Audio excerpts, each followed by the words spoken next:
കാണാൻ വന്നവരൊക്കെ പോയോ? പോയി. ഇപ്പൊ മായടുത്ത് ആരുമില്ല. നീ ഞാൻ ചെല്ല്.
നമുക്ക് നേരം വിളിക്കുന്നവർ ഇവിടെ തന്നെ നിൽക്കാം.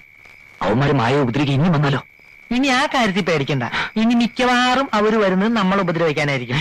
പട്ടിണിയും കറന്ന് തല്ലും കൊണ്ട് കൊട്ടാരത്തിൽ കിടന്ന് ചാകാനാണ് തലയിൽ എഴുതിയിട്ടുണ്ടെങ്കിൽ തൂത്താ പോവോ? ആരാ അവര്? എനിക്കറിയില്ല. ഞാൻ ആദ്യമായിട്ട് കാണുക. നിന്നെ മനസ്സിലായി കാണൂ. ഞാൻ മുഖം മറിച്ചിരുന്നു. പിന്നെ ഇരുട്ടും. മനസ്സിലായി കാണില്ല. ഇത് പുലിവാലാകും. ഇതൊന്നും വേണ്ടാന്ന് ഞാൻ അന്നേ പറഞ്ഞതല്ലേ മോഹന. പിന്നെ നമ്മൾ അനുഭവിക്കേണ്ട കോടിക്കണക്കിന് സ്വത്തിന് ഏതൊരു തെണ്ടിപ്പിടുന്ന അവകാശമാക്കി നോക്കിയാ പയ്യൻ കെട്ട് നോക്കിയിരിക്കണോ? നിനക്ക് അവരെ കണ്ടാ തിരിച്ചറിയാൻ കഴിയും. ഇനി സൂക്ഷിക്കണം, വളരെയധികം സൂക്ഷിക്കണം. എന്നാലും ഈ കൊട്ടാരത്തില് അത്ര വലിയ വീരന്മാരാരാ? വീരനോ? അവൻ വന്നോ? ആര്? വീരേന്ദ്രൻ. അഗ്നിവീരമകൻ വീരേന്ദ്രന്റെ കാര്യമാണോ പറഞ്ഞത്?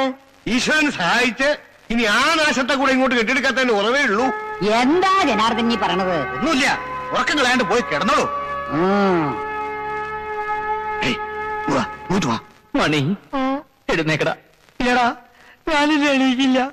വിശന്ന് ഹൃദയം പൊട്ടി ഞാനിപ്പോ ചാകും. വിശന്നിട്ട് ഹൃദയം പൊട്ടി ഇന്നേവരാരും ചത്തിട്ടില്ലടാ. അവസാനമായി എനിക്കൊരു ആഗ്രഹമുണ്ട്. നീയുമായി സുഖമായി ജീവിക്കണം. നിങ്ങൾക്ക് ജനിക്കുന്ന കുഞ്ഞിന് എന്റെ പേര് ഇടണം. അത്രയും വേണോടാ? എടാ, നിന്നെ പോലെ തന്നെയല്ലേ ഞാനും. എനിക്ക് വിശക്കുന്നില്ലേ? കുറച്ചൊക്കെ സഹിക്കണോടാ. എന്റെ തന്ത ചത്ത ഞാൻ സഹിക്കും. വിശപ്പ് സഹിക്കാൻ പറ്റില്ലടാ. പണ്ടോടങ്ങാൻ എനിക്ക് പലതും കിട്ടുമോ നോക്കാം. വാടാ.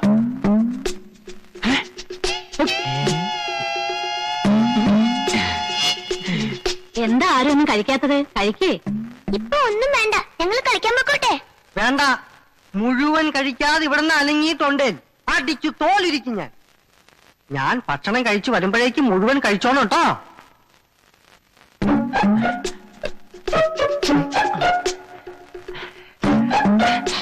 മാമന്മാരെ മനസ്സിലായ മക്കളെ? ഇങ്ങനെ ചോദിച്ചാൽ കുട്ടികൾക്ക് മനസ്സിലാവില്ല. നമ്പൂരി ഭാഷ ചോദിക്കണം. എങ്കിൽ എഴുന്നള്ളിക്ക്. മാമന്മാരെ മനസ്സിലായ അമ്മയാക്കൾക്ക്. ശവം മാറി. നിങ്ങൾക്ക് ആഹാരം കഴിക്കണ്ടേ? കളിച്ചാൻ പോണോ? ആഹാരം കഴിച്ചിട്ട് നമുക്ക് കളിച്ചാൻ പോവാ. ആഹാരം കഴിക്കണ്ട എങ്ങനെയെന്ന് മാമൻ കാണിച്ചു തരേ. അങ്ങനെ എടുത്തിട്ട് ഇതെങ്ങനെ അങ്ങനെ ആക്കിയിട്ട് പിന്നെ ഇതാ അങ്ങനെയല്ല, ഇങ്ങനെ എടുത്തിട്ട് ഇങ്ങനെ ഇങ്ങനെ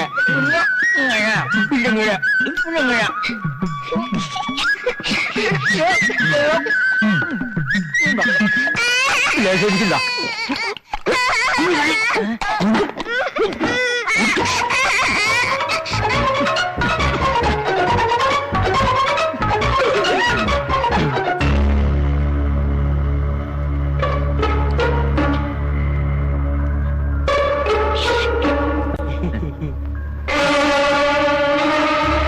നോക്കി നിൽക്കാതെ നടക്കുക.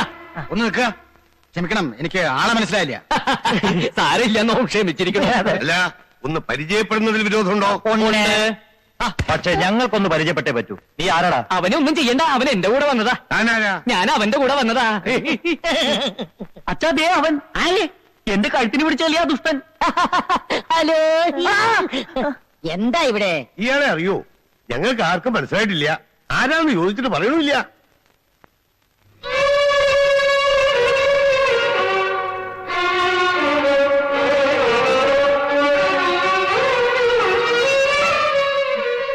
ഇത്രയും നേരം ഞാനിവിടെ പ്രതിമ പോലെ നിന്നു കൊടുത്തു. ഒരാളെങ്കിലും എന്നെ തിരിച്ചറിയുന്ന പ്രതീക്ഷിച്ച്.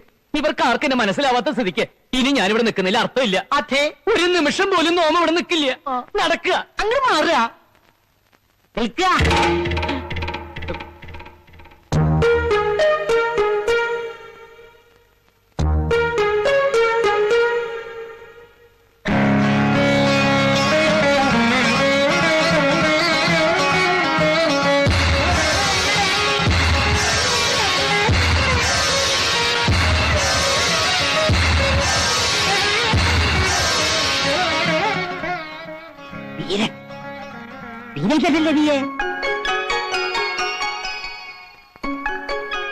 വല്യമ്മാമേ, എനിക്ക് മനസ്സിലായില്ല കുട്ടി.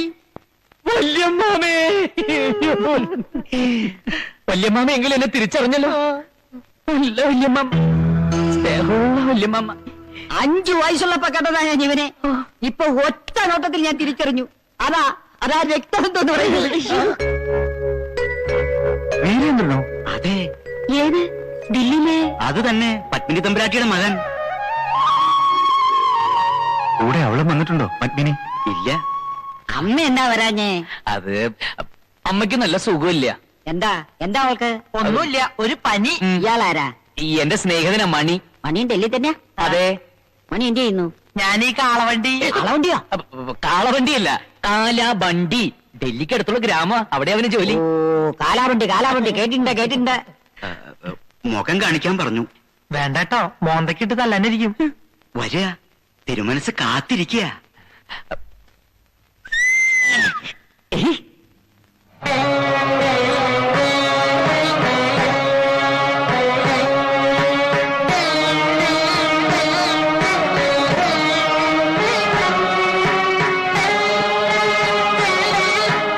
എന്താ ഇപ്പൊ ഇങ്ങനെ തോന്നാൻ? ഇങ്ങടൊക്കെ വരാൻ? അത് പിന്നെ അമ്മ പറഞ്ഞിട്ടാ. ഇപ്പോ 10-20 വർഷമായില്ലേ? കൃത്യമായി പറഞ്ഞാൽ 23. 148 കർക്കിടകം 15 അന്നാ നിന്റെ കയ്യും പിടിച്ച് പത്മിനി ഇവിടുന്ന് ഇറങ്ങിയത്. എത്ര വട്ടം കത്തയച്ചു, ആളെ അയച്ചു, അപ്പോഴൊന്നും വരണമെന്ന് തോന്നിയില്ല അല്ലേ? തനിക്ക് എന്നെ വേണ്ടെങ്കിലും അങ്ങനെ അവഗണിക്കാൻ എനിക്ക് വയ്യല്ലോ. എപ്പോഴും തന്നെ കുറിച്ച് അന്വേഷിക്കാറുണ്ട്. അറിഞ്ഞതൊന്നും ഒട്ടും നല്ലതല്ല. ജയിലിൽ നിന്ന് എപ്പോ ഇറങ്ങി? ജയിലോ? എന്നോടൊന്നും വിളിക്കണ്ട. എന്റെ അനന്തരവൻ ഡൽഹിയിലെ തെരുവുകൾ ഭരിക്കുന്ന റൌഡിയാണെന്ന് കേട്ടപ്പോ എനിക്ക് ആദ്യം വിശ്വസിക്കാൻ കഴിഞ്ഞില്ല. എന്താ? പിന്നെ ലണ്ടനിലേക്ക് പത്മിനി തന്നെ അയച്ചതും അവിടെ ഉള്ളവർ തന്നെ ഇങ്ങോട്ട് തിരിച്ചയച്ചതും ഒക്കെ അറിയുന്നുണ്ടായിരുന്നു. ഒടുവില് ജയിലിൽ കിടന്നതും. അയ്യോ, അതൊക്കെ വെറുതെ ആരാണ്ട് പറഞ്ഞിട്ടാക്കിയതാണ്ടാ. ആ. ജയിലിൽ പോയിട്ട് ഇന്നേവരെ പോലീസ് സ്റ്റേഷനിൽ പോയി ഞാൻ കയറിയിട്ടില്ല. ദില്ലി വാലയുടെ ഭാഷ തനി നാടനാണല്ലോ. അത് പിന്നെ ഈ നാടൻ ഭാഷ, നാടൻ ഭക്ഷണം, നാടൻ പാട്ട്, ഇതൊക്കെ എനിക്ക് വലിയ ഇഷ്ടാ. ഏതായാലും തനിക്ക് ഇങ്ങോട്ട് വരാൻ തോന്നില്ലോ. ആദ്യം കണ്ണടയും മുമ്പ് ഇയാളെ ഒരു നോക്ക് കാണണമെന്നുണ്ടായിരുന്നു. ഇപ്പൊ മനസ്സ് നിറഞ്ഞു. പത്മിനിക്ക് അവക്കിപ്പോഴും പിണക്കം മാറിയില്ലാന്നുണ്ടോ? എനിക്കറിയില്ല. തീർത്ഥയാത്ര കഴിഞ്ഞ് വന്നതല്ലേ, വിശ്രമിച്ചോളൂ. പിന്നെ പറയാണ്ടെങ്കിലും പോകരുത്. ഇയാളോട് എനിക്ക് ഇത്തിരി സംസാരിക്കാനുണ്ട്. എനിക്ക് അങ്ങോട്ട് ചില കാര്യങ്ങൾ പറയാനുണ്ട്. അത് മറ്റൊരു സന്ദർഭത്തിലാവാം. അത് ശരി. അതിശയം തന്നെ. പല മാറ്റങ്ങളും കാണുന്നുണ്ട്. മായ ഇവിടെ കാലുകുത്തിയ പിന്നെ എല്ലാം ഒന്ന് ശരിയായി വരും പോലെ. നിനക്ക് അപ്പ തന്നെ കാര്യങ്ങൾ അങ്ങോട്ട് പറയാറില്ലേ? ഞാനും ആലോചിച്ചതാ. പക്ഷെ മായ എന്റെ കൂടെ ഇറങ്ങി വരാൻ കൂട്ടാക്കില്ലെങ്കിലോ? ഏതായാലും കൊട്ടാരത്തിൽ കഴിയാനുള്ള അവസരമായില്ലേ? ഇനി സാവകാശത്തിൽ സത്യം മായയെ പറഞ്ഞ് മനസ്സിലാക്കണം. അതുവരെ 26 അപ്പു ദില്ലി വാല വീരേന്ദ്രനാവണം. അന്ന് നമ്മൾ ചായക്കട വെച്ച് കണ്ടവനല്ലേ? ഇവൻ കുഴപ്പമുണ്ടാക്കോ?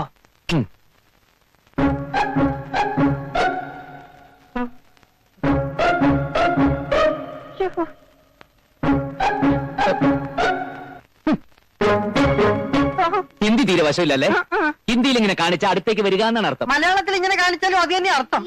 ഞാൻ വരാതിരുന്നത് പേടിച്ചിട്ടാ. പേടിക്കണ്ട. ഡൽഹി തെരുവുകൾ അടക്കി ഭരിക്കുന്ന ഈ രാജകുമാരൻ സാധുക്കളൊന്നും ചെയ്യാറില്ല. അല്ലെങ്കിൽ അന്ന് ചായക്കടയിൽ വെച്ച് നീ എന്നെ അപമാനിച്ചപ്പോ ഞാൻ സ്ഥിരം ചെയ്യുന്ന പോലെ നിന്റെ കഴുത്ത് മുറിച്ചെടുക്കുമായിരുന്നു. ആളറിയാതെ ഞാൻ എന്നോട് ക്ഷമിക്കണം. നിന്നോട് ക്ഷമിക്കാൻ നാം ശ്രമിക്കാം. പക്ഷെ നീ എനിക്ക് ചില ഉപകാരങ്ങളൊക്കെ ചെയ്തു തരേണ്ടി വരും. എന്ത് വേണമെങ്കിലും ചെയ്യാൻ കൽപ്പിച്ചോളൂ. ഇവിടെ ഒരു പെണ്ണിനെ കൊണ്ടുവന്നിട്ടില്ലേ മായ? അവളുടെ അടുത്തേക്ക് ആരെങ്കിലും പോവുകയോ അവളെ ഉപദ്രവിക്കാൻ ശ്രമിക്കുകയോ ചെയ്താൽ അവന്റെ കരയിൽ ഞാൻ ബെൽറ്റ് ബോംബ് വെച്ച് പൊട്ടിക്കുന്ന ഇവിടെയുള്ള ഓരോരുത്തരെ നീ അറിയിക്കണം. പിന്നെ മായയ്ക്ക് രാവും പകലും നീ കാവലുണ്ടായിരിക്കണം. അവൾക്ക് എന്തെങ്കിലും ഒരു പോറൽ സംഭവിച്ചാൽ അറിയാമല്ലോ നിന്റെ തല. അയ്യോ പറയണ്ട, എല്ലാം ഞാൻ നോക്കിക്കോളാം. പിന്നെ ആ ബെൽറ്റ് ബോംബിന്റെ കാര്യം ഒന്ന് എഴുതി തന്നെ. വേണ്ട പോലെ എല്ലാരെയും അറിയിച്ചോളാം. ഈ എഴുതി കൊടുത്തേക്കൂ.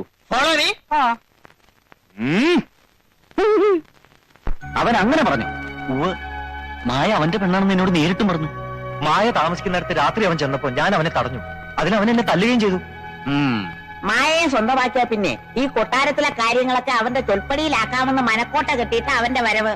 പിന്നെ പഴയ കഥകളൊക്കെ അവന്റെ അമ്മ അവനോട് പറഞ്ഞിട്ടുണ്ടാവും. അതിന്റെ പേരിൽ ഒരു പകപോക്ക് തന്നെ ഉണ്ടായിക്കൂടുന്നില്ല. ഇത്ര വിശദമായിട്ട് കാര്യങ്ങൾ മനസ്സിലാക്കിയത് ഏതായാലും നന്നായി. അവൻ പോയാൽ എത്രത്തോളം പോകുന്നത് നമുക്ക് നോക്കാം. എപ്പോഴും അവന്റെ മേലൊരു കണ്ണുണ്ടാവണം. വീരേന്ദ്രനെ കുറിച്ച് നമ്മൾ അറിഞ്ഞതൊന്നും സത്യമല്ലെന്നാ തോന്നണേ. ആ കുട്ടിയെ കണ്ടാൽ അറിയില്ലേ, ശുദ്ധൻ, ഒരു പാവത്താൻ. ഈ കേൾക്കുന്ന പോലെ ദുഷ്ടത്തരം ചെയ്യുന്ന ഒരാളുടെ മുഖത്ത് ഇത്രയും തേജസ് ഉണ്ടാവോ? അവന്റെ ആ മീശ എടുത്ത തനി പത്മിനി തന്നെയാ. അന്ന് അങ്ങനെയൊക്കെ സംഭവിച്ചില്ലായിരുന്നെങ്കിൽ ഇപ്പൊ മായയുടെ സ്ഥാനത്ത് വീരേന്ദ്രനല്ലേ വരിക. ഇനി മായയോട് വീരേന്ദ്രന് അങ്ങനെ ഒരു ആഗ്രഹം ഉണ്ടെങ്കിൽ ഈ കൊട്ടാരത്തിൽ വീണൊരു രക്തക്കറയില്ലേ, അത് കഴുകിക്കളയാൻ ഇതുകൊണ്ടാവും. മറ്റുള്ളവരൊക്കെ പറയണ പോലെ വീരേന്ദ്രനൊരു പകപോക്കൽ ഒരുങ്ങുന്ന് ഇവിടെ തോന്നുന്നുണ്ടോ? ആ വിദ്യാസുരന്മാര് പറഞ്ഞതൊക്കെ ഞാൻ അപ്പാടെ അങ്ങോട്ട് ഇറക്കുന്ന താൻ വിശ്വസിക്കുന്നുണ്ടോ? അവർ പറഞ്ഞതിനൊക്കെ ഞാൻ തലകുലിക്കത് എന്തിനാന്നാ വിചാരം? അവളെ ഇവിടെ വരുത്താൻ, പത്മിനിയെ